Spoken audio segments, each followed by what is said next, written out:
Hi, I'm Sam Hawley, coming to you from Gadigal land. This is ABC News Daily.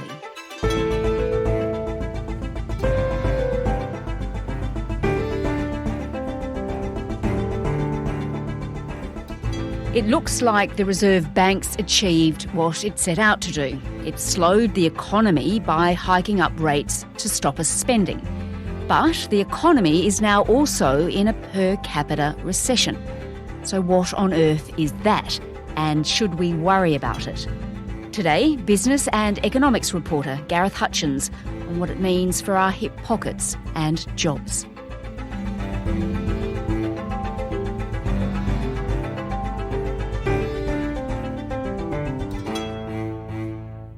Gareth, we're in a per capita recession and basically I have no idea what that is, and that's why I'm speaking to you, because you have quite the knack of explaining these things. But before you do that, you need to tell us a bit about what's happening in the economy, because it's been slowing down, hasn't it? We've been spending a lot less. Yeah, our economic officials have looked at all sorts of things, and they say that Australia's economy has just recorded an annual growth rate of 2.1%. New data shows we're cutting back on spending as the economy continues to slow down. There was barely any growth in economic activity in the June quarter. If we just look at the June quarter, so that's April, May and June, economic activity grew by just 0.4%. That was the same low growth rate that we saw in the March quarter. So that's a marked slowdown in the first 6 months of this year. And Gareth, what's causing this? Quite a few things. The rapid increase in interest rates and the persistence of inflation in the price of goods and services, they've played a big role. You can really see the effect it's having on household consumption, which has really dropped off this year. And given people are having to spend a lot more on their rent, mortgages, food and other essentials, household savings have dropped to 3.2%, their lowest level since the global financial crisis. So all the other costs that people are facing mean that, what they actually have at the very end of the day is declining. So it's harder to make ends meet. So, Gareth, what does this slowdown look like in the economy? It means we're seeing people just using whatever finances they have to keep their head above water. Yeah. Economists are also debating right now if we're finally seeing that turning point in the labour market where unemployment might start to pick up noticeably. Consumer sentiment has been bouncing around near record lows for months. And now that we're seeing the return of high fuel prices, that could hit consumer sentiment even more. So, add all this together and you ask people, so many say it feels like it's harder to get by.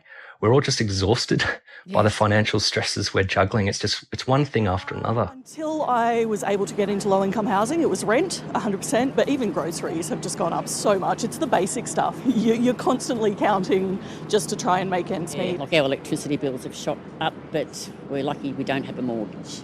But I feel for my children, like my daughter's mortgage has just shot up through the roof. And the petrol prices are crazy, aren't they? They just keep going up. Yeah, and you just think, we just got through that. Isn't this great? And bang, they've returned. Yeah, okay.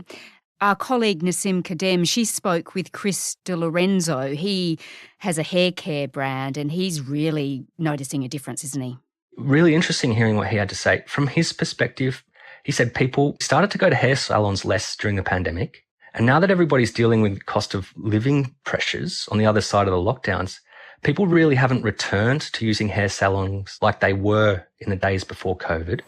There has been some caution by our clients to purchase like they used to.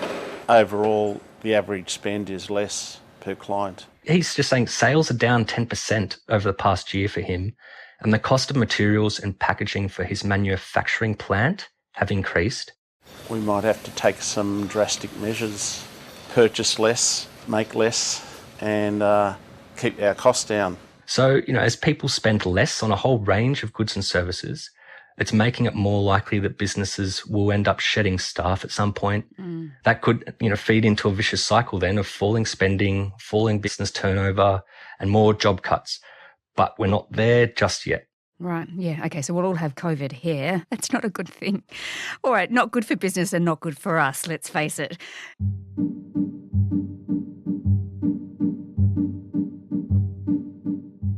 Now then, Gareth, let's return to this idea of a per capita recession.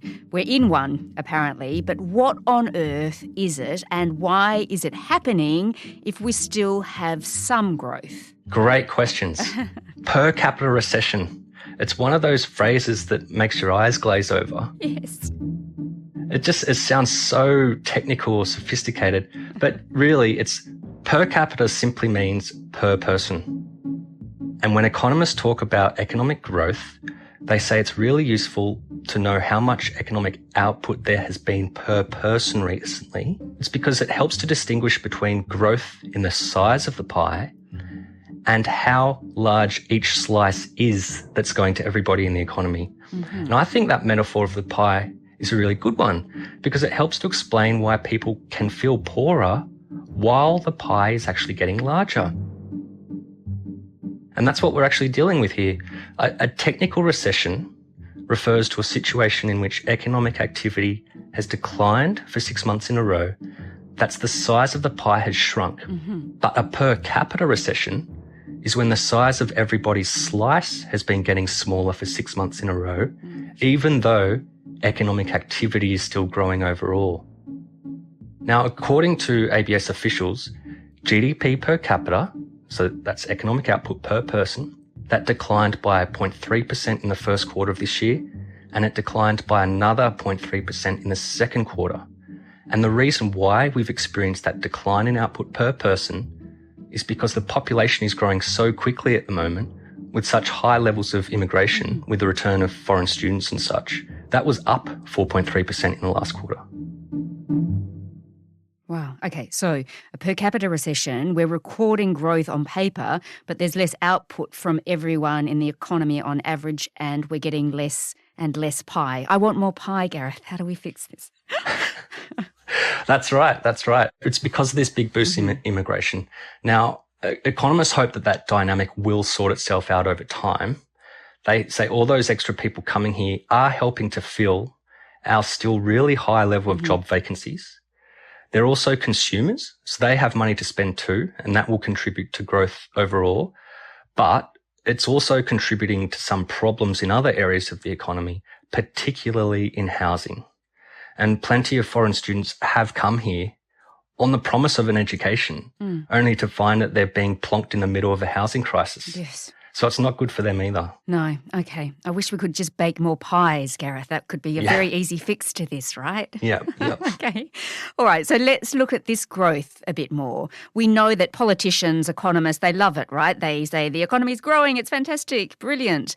They say it's a sign of good economic management, don't they? They do. Treasurer Jim Chalmers was speaking about the GDP figures when they came out. He characterised them as a steady and sturdy result. Sturdy in the face of unrelenting pressure. Economic growth held up relatively well, despite the inevitable toll of higher interest rates, high but moderating inflation, and continuing global uncertainty, particularly as it relates to China. Governments are always sensitive to economic growth figures because it's economic activity is the thing that provides people with work and incomes and the money they need to live. Now, off the back of these latest GDP figures, we did see Shadow Treasurer Angus Taylor declaring that the economy was shuddering to a halt. Indeed. The only thing propping up this economy now is record levels of population growth. Take that away and the economy would be well and truly in recession. It is clear from the data today, Australian families are having to work more hours to keep their head above water. But, again, none of this is to say anything about the quality of economic growth, particularly growth that's being driven by a fossil fuel-based energy system. We're still just dealing here in the realm of growth is good. So from what you're saying, Gareth, it doesn't sound like growth is always good. At the moment, we're seeing what happens when so much of our growth is reliant on population growth. It's putting more pressure on housing, and it's one factor in the rising costs of rents and properties. The economist Saul Eslake has been speaking about this, actually. He was asked about the Treasurer's characterisation of the economy as being steady and sturdy, whether that was a fair assessment or not. It is if you assume that population growth is a reasonable way of sustaining economic growth. It obviously does do that, but population growth is also, for example, putting significant pressure on the demand for housing and indirectly, therefore, contributing to the inflation of housing costs, which has been an important component of the persistence of inflation over the past 18 months or so. So, Gareth, the question is, growth at what cost? What does GDP not take into account? Another good question. This is the really serious one that we're all going to have to turn our minds to more and more. Mm-hmm. Because all of this talk of growth is still taking place in highly abstracted language. So let's just put our feet firmly in the soil again and just remind ourselves that not all growth is equal. You can have good growth and you can have bad growth. So, for example, the way GDP is currently measured, it's completely blind to things like species extinction, environmental destruction, soil depletion, rising global temperatures. The United Nations is currently trying to adapt those national accounting practices so that they can acknowledge that environmental reality, but we're still years away from that becoming mainstream. Right now, if a state government decided it was legal to kill koalas for their pelts and sell their pelts into the marketplace, and people went out and slaughtered 1 million koalas overnight, the sale of their pelts would count in GDP. But, is that the type of growth we want?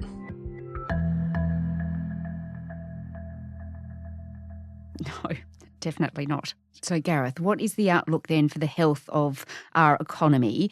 Can we keep growing? And do we actually want to keep growing? Or is it better that we kind of slow that down even further?